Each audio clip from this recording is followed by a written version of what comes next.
예수께서 일어나사 거기를 떠나 두로 지방으로 가서 한 집에 들어가 아무도 모르게 하시려 하나 숨길 수 없더라. 이에 더러운 귀신 들린 어린 딸을 둔 한 여자가 예수의 소문을 듣고 곧 와서 그 발 아래에 엎드리니 그 여자는 헬라인이요 수로보니게 족속이라. 자기 딸에게서 귀신 쫓아내 주시기를 간구하거늘 자녀로 먼저 배불리 먹게 할지니 자녀의 떡을 취하여 개들에게 던짐이 마땅치 아니하니라. 주여, 올소이 다마는 상아래 개들도 아이들이 먹던 부스러기를 먹나이다. 이 말을 하였으니 돌아가라. 귀신이 내 딸에게서 나갔느니라. 여자가 집에 돌아가 본즉 아이가 침상에 누웠고 귀신이 나갔더라. Everyday Sunday, 우리의 매일을 썬데이로 세팅하라. 할렐루야. 오늘도 영상을 보시는 모든 분들에게 주님께서 사랑과 은혜로 함께 해주시기를 바랍니다. 오늘 본문을 보면은요, 이제 예수님께서 두로 지방에 머무실 때 이제 수로보니게 여인이 예수님을 찾아오면서 이야기가 시작이 됩니다. 이제 그 여인은 주님을 만나자 주님의 발 앞에 엎드려서 주님께서 더러운 귀신에 들려 있는 자신의 딸을 구원해 주실 것을 간절히 구합니다. 이때 어떻게 이제 구했을까요? 올 초 병원에 이제 제가 입원한 적이 있는데요. 그때 이제 다른 환자분들과 같이 병실에서 생활을 했습니다. 그러면 자주 의사 선생님들과 보호자분들이 만나는 모습을 보고는 했었는데요. 그때마다 보호자분들이 의사 선생님들에게 정말 간절하게 자신의 가족을 치료해달라고 부탁하는 모습을 보고는 했었습니다. 거의 모두 다가 정말 처절하다 싶을 정도로 간절하게 부탁을 하더라고요. 아마 수로보니게 여인도 마찬가지였을 겁니다. 너무나 사랑하는 딸이었을 거잖아요. 아마 정말 간절한 마음을 담아서 주님께 간구했을 것입니다. 모든 자존심을 버리고 발 앞에 엎드려서 말이죠. 그런데 27절을 보니까 주님께서 그녀의 청을 거절하십니다. 심지어 모욕적으로 들릴 수도 있는 표현을 사용하시면서 거절을 하시는데요. 아마 누군가는 이런 말을 들었으면 자리를 박차고 돌아갔을 수도 있겠다 싶은 표현입니다. 그런데 그녀는 그렇지 않죠. 너무나 사랑하는 딸이었기 때문에 그랬을 겁니다. 너무나 간절했기 때문에 그랬을 거예요. 그래서 예수님의 거절 앞에서도 그녀는 일관되게 낮고 겸손한 자세와 태도로 딸의 회복을 간절히 구하죠. 그러자 29절을 보니까요, 주님께서 그녀의 간구를 들어주셔서 그녀의 딸을 낫게 해주십니다. 저는 본문을 묵상하면서 한 가지 사실을 묵상하게 되었습니다. 여러분, 오늘 본문에서 이 구원과 회복의 은혜를 경험한 사람은 누구인가요? 사실 수로보니게 여인이 아닙니다. 수로보니게 여인의 딸이죠. 그럼 여기서 한 가지를 생각해 보시겠어요? 여러분, 그녀의 딸이 직접 주님께 나아가서 자신의 구원과 회복의 은혜를 간구했나요? 그렇지 않습니다.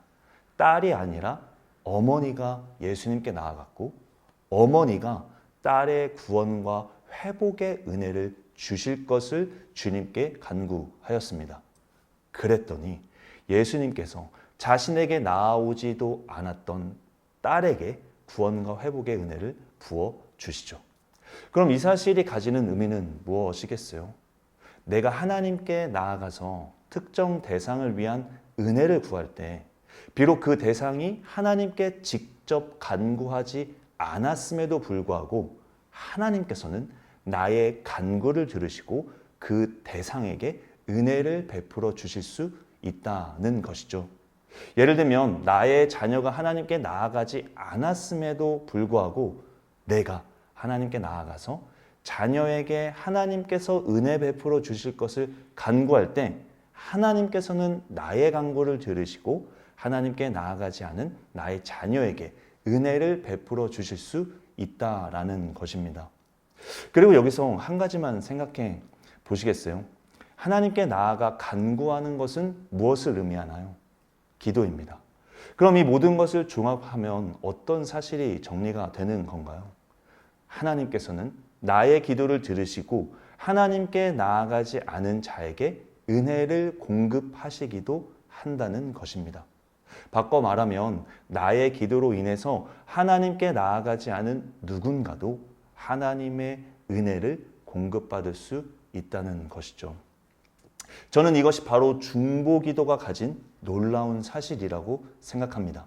이 사실을 확증하는 것이 예수님 그 자체이십니다. 우리는 예수님을 통하지 않고서는 하나님께 나아갈 수 없습니다. 사실 우리가 받은 은혜들 역시 주님이 우리의 중보자가 되어 주셨기 때문에 하나님으로부터 받은 은혜들입니다. 우리가 하나님께 나아가지 못하지만 주님이 우리를 위해 중보해 주셨기 때문에 우리가 하나님으로부터 은혜를 받을 수 있게 되었다라는 것이죠. 마찬가지로 우리가 주님께 나아가 중보기도를 할 때 주님께서는 우리 중보기도의 중보자가 되어 주셔서 우리의 간구를 들어주시고 우리의 기도의 대상에게 하나님의 은혜가 임할 수 있도록 인도해 주시는 것이죠. 그리고 이 사실의 증인이 또 저 자신이라고 할 수 있습니다. 저는 10년도 넘는 시간 동안 교회를 떠났었어요. 하나님을 떠났었다라는 거죠. 교회에 돌아온 뒤에도요, 하나님을 구주로 고백하기까지는 6년 정도의 시간이 걸렸던 것 같아요. 그 시간 동안 신앙적 방황을 많이 했습니다. 그 시간들 속에서요, 정말 하나님께 나아가기 싫었던 시간들도 있었고요. 하나님께 나아가지 않았던 시간들도 있었고, 하나님께 나아갈 수 없었던 시간들도 있었습니다. 그럼에도 아버지와 어머니는 단 하루도 쉬지 않고 저를 위해 중보기도 해주셨습니다. 그리고 그 중보기도로 인해서 정말 밤새 며칠을 이야기해도 다 이야기할 수 없는 수많은 하나님의 은혜를 공급받을 수 있었습니다. 그리고 무엇보다 저의 의지적인 노력과 결정으로는 결코 불가능했던 하나님을 믿게 되는 은혜를 경험할 수 있게 되었죠. 제가 기도했기 때문이 아니었어요. 할아버지의 중보기도와 이어서 아버지와 어머니의 중보기도 덕분에 그 기도에 응답해 주신 하나님으로 인해서 제가 그 은혜를 경험할 수 있었던 것입니다. 혹시 하나님께 나아가지 않는 사랑하는 자녀 혹은 부모 혹은 지인을 가지고 계신 분이 있으신가요? 그래서 이제는 어떻게 해야 할지 모르겠는 분이 있으신가요?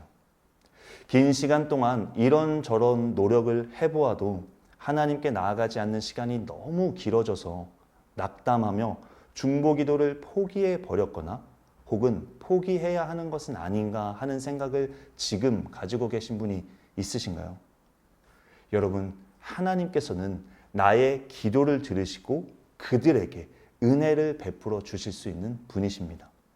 나의 중보기도가 그들을 하나님의 은혜의 공급망 안에 거하게 할 수 있다라는 것입니다. 그들이 하나님을 찾아가지 않아도 하나님이 우리의 기도를 들으시고 그들에게 찾아가실 수 있습니다. 그렇기 때문에 오늘도 사랑하는 사람들을 위한 중보기도를 포기하지 않으시기를 바랍니다. 계속해서 사랑하는 사람들을 위해서 중보기도하며 나아가게 되시기를 바랍니다.